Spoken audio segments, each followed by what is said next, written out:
దేశ రాజధానిలో నీటి సంక్షోభం తీవ్ర రూపం దాల్చింది. ఈ క్రమంలోనే ఢిల్లీలోని జల్ బోర్డ్ ఆఫీస్పై దుండగులు దాడి చేయటం రాజకీయ దుమారం రేగింది.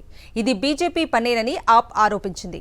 అటు నీటి సరఫరా వ్యవస్థను ధ్వంసం చేసేందుకు దుండగులు ప్రయత్నిస్తున్నారని ఢిల్లీ ప్రభుత్వం అనుమానాలను వ్యక్తం చేసింది.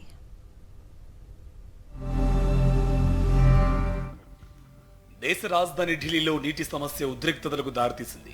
ఛాతర్పూర్లోని ఢిల్లీ జల్ బోర్డు కార్యాలయంపై కొందరు వ్యక్తులు దాడికి దిగి విధ్వంసం సృష్టించారు. అయితే జలమండలి ఆఫీస్పై దాడి చేసింది బీజేపీ కార్యకర్తలేనని ఆమ్ ఆద్మీ పార్టీ ఆరోపించింది. దాడి చేస్తున్న వారిలో ఒక వ్యక్తి కాషాయి కండువా కప్పుకున్నారని తెలిపింది. బీజేపీ జిందాబాద్ అని నినాదాలు చేసుకుంటూ జలమండలి ఆఫీస్పై దాడి చేశారని ఆప్ ఆరోపించింది. ఓవైపు హర్యానాలో ఉన్న బీజేపీ ప్రభుత్వం ఢిల్లీ ప్రజలకు తాగేందుకు నీళ్లివ్వకుండా ఆపుతుందని మండిపడింది. మరోవైపు ఢిల్లీలో బీజేపీ కార్యకర్తలు ప్రజల ఆస్తులను ధ్వంసం చేస్తున్నారని ఆరోపిస్తూ ఎక్స్లో దాడి చేసిన వీడియోను ఆప్ పోస్ట్ చేసింది. యమునా నదిలో ప్రవాహం తగ్గడంతో నీటి సంక్షోభం తలెత్తింది. ఢిల్లీలో రోజు 70 మిలియన్ గ్యాలన్ల నీటి కొరత ఏర్పడుతుంది. దీంతో నగరంలోని చాలా ప్రాంతాలు తీవ్ర నీటి ఎద్దడిని ఎదుర్కొంటున్నాయి.